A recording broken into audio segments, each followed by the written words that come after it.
Senhor meu Pai, obrigado por mais uma noite, Pai. Estamos aqui reunidos para receber o que o Senhor tem ministrado já no coração do Saulo, através dele, que a mensagem que o Senhor estiver preparado impacte nossos corações, que nos dê conhecimento, direcionamento, porque a Tua palavra, Pai, é o caminho, é luz. E esteja presente nesse momento aqui, nos conduzindo nesse devocional, em nome de Jesus. Amém, Saulo. É com você. Amém.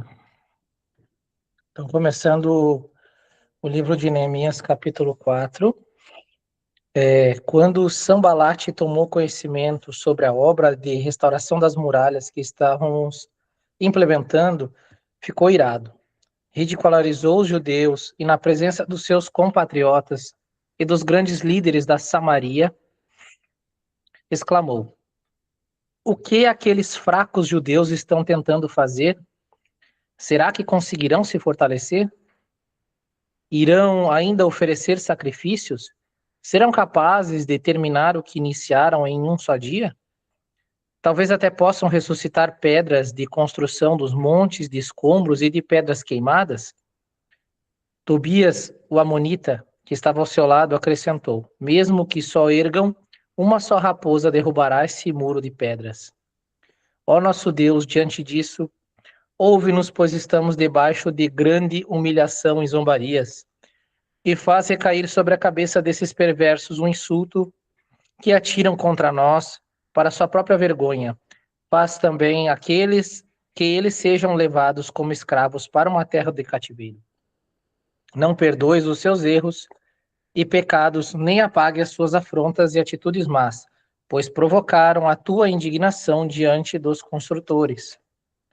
Enquanto tudo isso acontecia, fomos reconstruindo as muralhas até que, em toda a sua extensão, chegamos à metade da sua altura, pois toda a população estava com o coração plenamente dedicado à obra.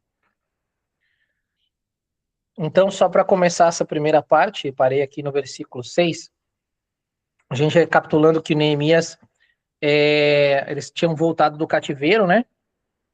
E estavam reconstruindo aos poucos a capital, né?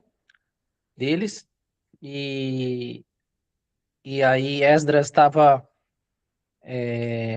trabalhando na parte espiritual. Aí a gente tinha o Neemias trabalhando na parte dos muros, né? E a gente tinha... como é que é o nome dele? Esqueci o outro nome do outro.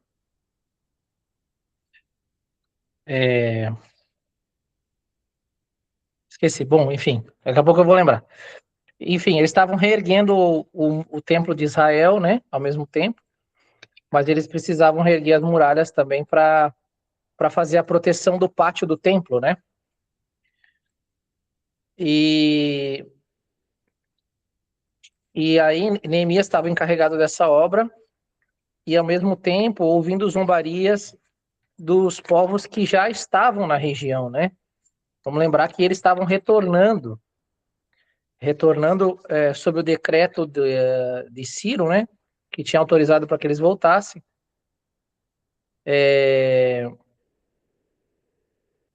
E aí eles estavam retornando e começando a reerguer. Então estavam ouvindo essas zombarias dos líderes da Samaria, né? A gente tem que saber que perdurou por muitos anos essa contenda entre Israel e a Samaria, né? Tanto que a gente tem algumas passagens ali, né? Quando Jesus encontra a mulher no poço, né? A mulher samaritana, né?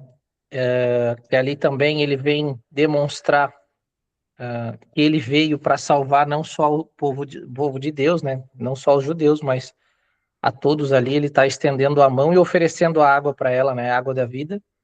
A gente tem depois a passagem do bom samaritano também, né? Demonstrando a hipocrisia, muitas vezes, do povo, dos líderes religiosos, né? E aí um samaritano, que era considerado alguém inferior, uma raça inferior, né? estava tendo uma atitude boa. Então, a gente vê esse contraste, né? E vê que Israel sempre passou por sempre tentou se estabelecer naquela região e sempre foi mal recebida, né? Sempre teve contenda, guerra contra Israel toda vez que ela tentou se estabelecer naquela terra prometida, né? Até quando o novo Estado de Israel se estabeleceu em 1948, já nos primeiros meses já teve uma guerra lá. Teve a guerra, teve Primavera Árabe, teve a guerra do Yom Kippur, guerra dos 6 dias, tem infinidade de guerras dos países ao redor de Israel tentando expulsar eles dali, né? Então, sempre que Israel tenta se restabelecer, existe esse levante contra eles. Mas por que será que Deus permite, né, que isso aconteça com eles? Por que será? É algo de se perguntar, né? Por que Israel passa por todas essas provações? Será para que eles lembrem quem é o verdadeiro Deus deles? É isso que eu me questiono, né? Vamos continuar aqui. Quando, porém, Sanbalat e Tobias, os árabes, os amonitas e os homens de Asdod foram informados que os trabalhos de restauração nos muros de Jerusalém tinham avançado e que as brechas estavam sendo fechadas, ficaram furiosos. Então ajuntaram-se todos de comum acordo para virem atacar Jerusalém e nos causar grande preocupação e confusão. Nós, porém, oramos ao nosso Deus e colocamos guardas para defender-nos deles de dia e de noite. O povo de Judá, então, começou a comentar: os carregadores estão perdendo as forças e ainda há muito entulho. Dessa maneira, não conseguiremos reconstruir as muralhas. E os nossos inimigos ameaçavam: antes que percebam qualquer movimento ou sequer possam nos acompanhar com os olhos, estaremos bem ali no centro da cidade e vamos liquidá-los e destruir todo o trabalho deles. Os judeus que viviam por perto deles 10 vezes nos advertiram: cuidado, de todos os lugares onde moram, subirão contra nós de uma vez. Considerando essas informações, posicionei alguns homens do povo atrás dos pontos mais baixos da muralha, nos lugares ainda abertos, divididos por famílias, armados de espada, lanças e arcos. Fiz uma rápida avaliação geral da situação e declarei aos nobres, aos oficiais, aos magistrados e ao restante da população: não os temais de modo algum. Lembrai-vos do Eterno, nosso Deus, grande e poderoso, e lutai com bravura por vossos irmãos, vossos filhos e filhas, vossas esposas e vossas propriedades.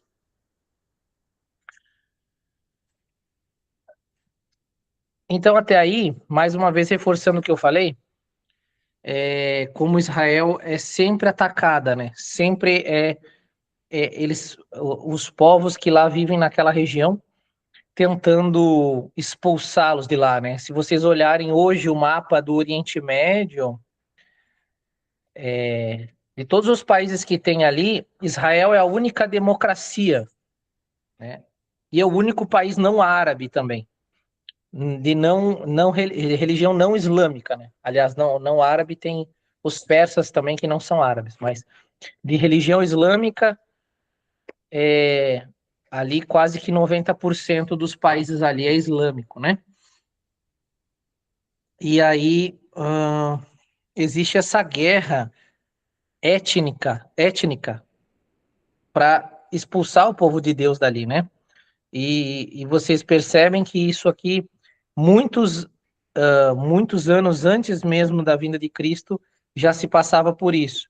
70 anos depois de Cristo, o povo de Deus tem a capital devastada novamente e o segundo templo é destruído, né? O templo de Herodes. E a gente tem na passagem do Apocalipse falando da guerra de Gog e Magog, né? Que novamente os povos da terra irão se cercar Israel, né? Que irão tentar destruir a Terra Santa.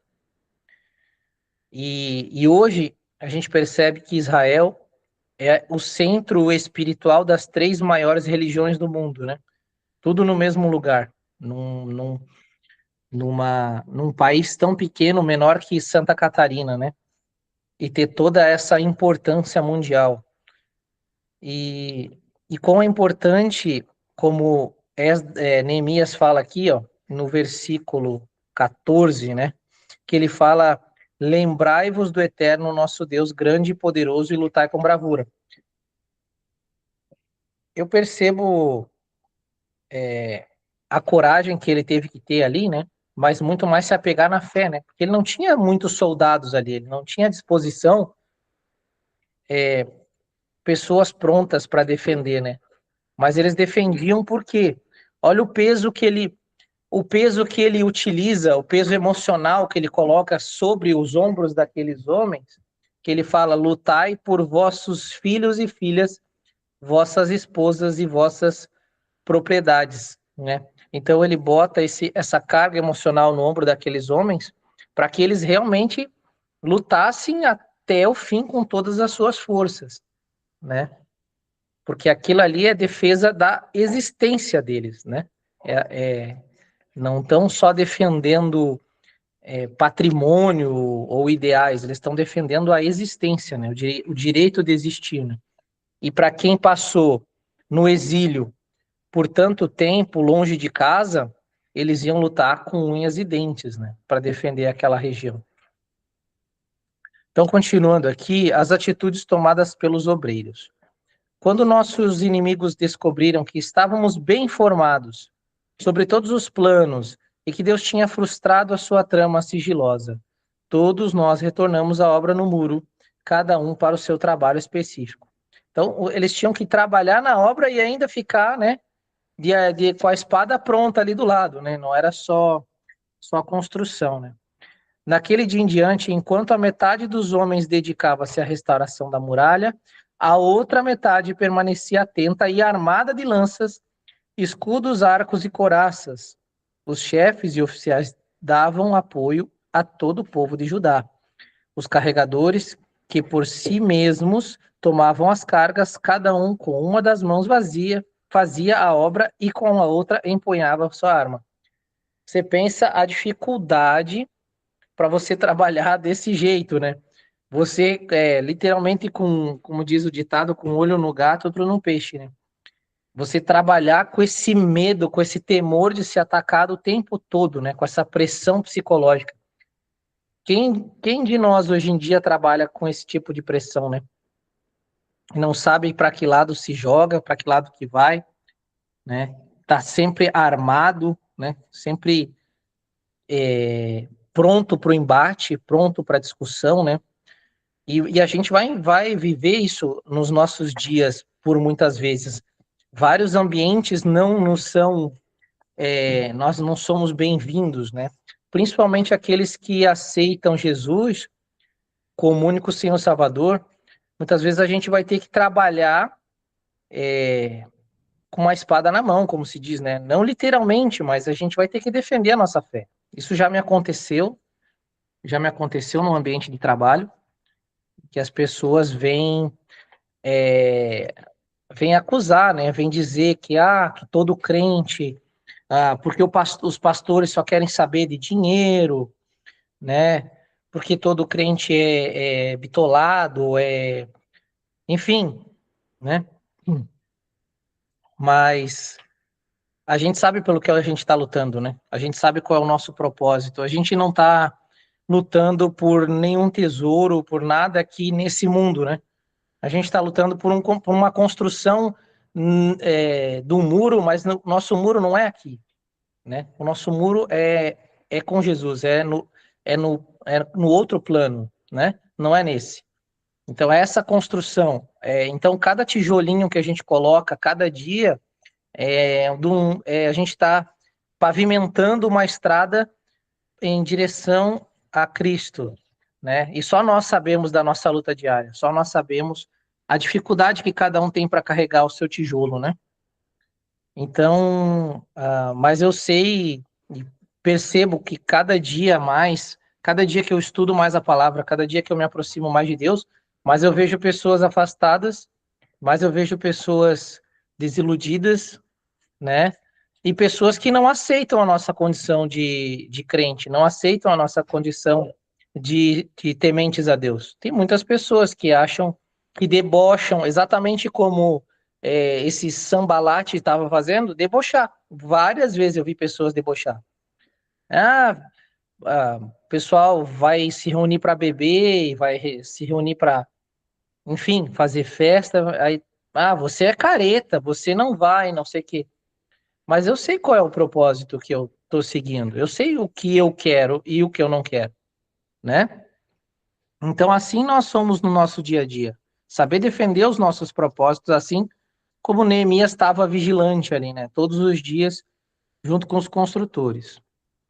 Então, mais uma vez, continuando aqui, ó, no versículo 18, os edificadores, cada um trazia a sua espada à cinta, e assim construíam o que tocava o chofar, a trombeta, caminhava junto a mim, para que qualquer alarme que se fizesse necessário. Recomendei aos nobres, aos magistrados, oficiais e a toda a população. Grande e extensa é a obra, e nós muito separados, distantes um dos outros ao longo de todo o muro. Portanto, do lugar de onde ouvirem o toque do chofar, juntem-se o mais rápido possível a nós ali. Nosso Deus lutará por nós. Assim trabalhávamos na obra, metade dos homens prontos para lutar com suas armas à mão, desde o alvorecer até o pôr do sol. Naquela ocasião eu também ordenei ao povo, cada um de vós, com seu ajudante, permaneça em Jerusalém, para que de noite nos sirvam de guarda e de dia trabalhem. Nem eu, nem meus irmãos, nem meus companheiros e os guardas que estavam comigo sequer trocávamos de roupa. O tempo todo permanecíamos atentos e de armas na mão. Né? Então, mais uma vez, ele reforçando a atenção. Mas nessa parte do versículo 19, eu achei, assim, o núcleo do capítulo que eu estou lendo, né? É o versículo 19, que ele fala assim, recomendei, né? Grande e extensa é a obra, e nós muito separados, distante um dos outros ao longo do muro. Será que a nossa igreja está assim? Será que a nossa igreja está muito separada? Porque a obra a gente sabe que é extensa, né? A nossa obra a gente sabe que é muito extensa. Mas mesmo que a gente esteja separado, mesmo que cada um tenha a sua vida cotidiana, o seu emprego, os seus afazeres, né? A gente não pode deixar de se unir em prol da nossa obra, né? Quando a gente ouvir o soar do chofar, né? Tem que sair correndo e a gente se apoiar. E assim tem que ser a nossa vida como cristãos, né? Um apoiando o outro, podendo proteger o outro, né? Você pode ver que a orientação de Neemias é para que ninguém ficasse sozinho, né? Sempre estivesse em duplas, ao menos, né? Mas, apesar da distância, todos estivessem bem atentos a qualquer perigo, né? Então, assim, eu achei a parte mais importante desse meu capítulo aqui, do capítulo 4, é essa perspectiva de que a obra é muito grande, sim, igual à obra que ele tinha. Por muitas vezes a gente vai trabalhar com a ferramenta na mão e com a espada na outra, porque apesar da gente ser cristão, da gente seguir um Cristo que ofereceu a outra face, né, e nos orientou para que a gente tivesse atitudes mais parecidas com a dele, né, com a do Cordeiro, nós não podemos nos acovardar, né? E por vezes vamos ter que defender, sim, a nossa fé. E como que a gente defende a fé? É com conhecimento. A Bíblia nos fala, né, que por falta de conhecimento o meu povo pereceu. Então, a gente precisa estar sempre renovando o nosso conhecimento da palavra, né? Como é que você vai argumentar com alguém sobre a tua fé, sobre no que você acredita, né? Até por questões banais, se a pessoa falar que, eu acredito em reencarnação, eu acredito, tudo bem, é direito dela, ela pode acreditar no que ela quiser, mas o direito dela termina quando começa a sua visão de mundo e a sua visão, a sua perspectiva de fé, né? E a gente tem tanta gente que quer tentar convencer os outros da visão dela para validar a opção que a pessoa tem, né? Então, se a gente tem o conhecimento da palavra, a gente pode estar rebatendo esse tipo de coisa, mas de maneira educada, de maneira cordial, né? Com fundamento, semelhante ao advogado que defende o cliente dele usando a lei, a nossa lei é essa aqui. Essa aqui é a nossa arma de defesa. E não só em relação a outras pessoas, mas em relação até às tentativas do inimigo de nos desviar do caminho, né? É o nosso escudo, é o nosso guia principal que a gente tem, é a palavra, né? Então, muito importante esse trabalho que esse grupo faz de estudo, né? Esse grupo se mantém focado, se mantém vigilante, e com certeza, cada dia que se passa aqui, a gente está construindo mais um tijolinho lá na muralha de Neemias, né? Parecido com ele. Então, para eu encerrar, eu gostaria de agradecer muito vocês, né, por estar me ouvindo até aqui. Peço perdão pelo meu atraso dessa vez, que realmente hoje foi meio corrido, mas sou muito grato, né, por estar participando aqui com vocês. E é isso. Até gostaria de comentar essa palavra do Neemias, né, que ele fala muito sobre reconstrução. Aquilo, quando a gente começa uma reconstrução, sempre vai ter opositores, né? Se a gente começa, por exemplo, na fé, seja no casamento, no ministério, na família, sempre vai ter opositores. Às vezes pode ser em forma de crítica, às vezes a gente pode ser em forma de desânimo, de medo, mas a gente sempre tem que se manter firme contra esses ataques, né? E reconstrução é isso. Jamais a gente vai começar uma reconstrução e não vai ter ninguém contra a gente. Sempre vai ter. E é exatamente isso que você falou, Saulo. Essa é a visão do Neemias, né, no capítulo 4. Muito boa a explanação, parabéns. Exatamente, Fábio. Isso a gente vê direto, né?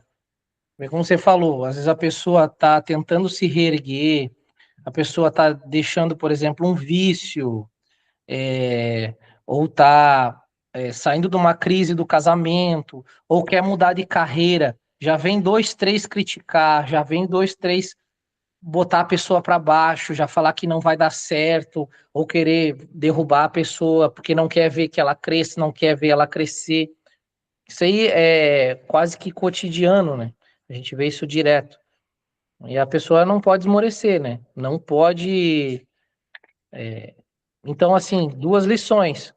Não ficar sozinha, como o Neemias falou, né? Tá sempre em grupo, porque aí no grupo que a gente se fortalece, né? E confiar em Deus, que é o que ele fala, né? Lembrai-vos do eterno. Então, são duas lições que ele dá ali, né? Permaneçam juntos e lembrai-vos do eterno. Acho que é o principal para a gente trazer de reflexão para o nosso dia a dia aí, porque sempre vai vir os zombadores, né? Sempre vão vir os zombadores querer derrubar o nosso muro, né? É isso aí, é sempre permanecer firme, né? Se a gente está na palavra de Deus, no caminho de Deus, esse é o caminho. Não importa o que os outros vão falar, o que os outros vão pensar, ou o que os outros vão fazer. A gente está no caminho certo. Amém. Amém. Se alguém quiser mais comentar alguma coisa, fica aberto. Senão, você pode já orar e a gente encerra.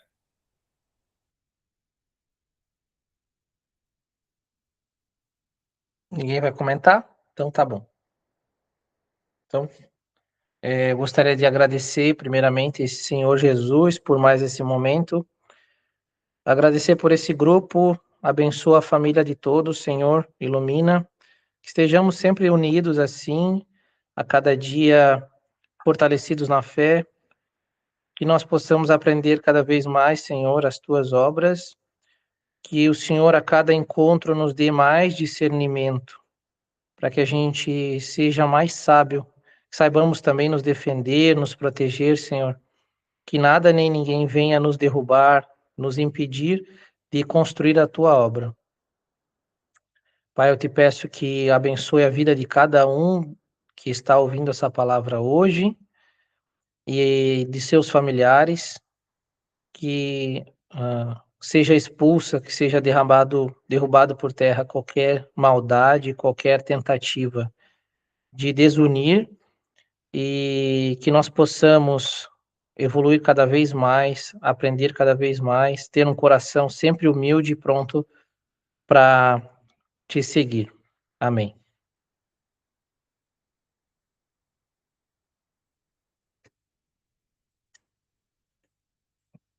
Boa noite, pessoal.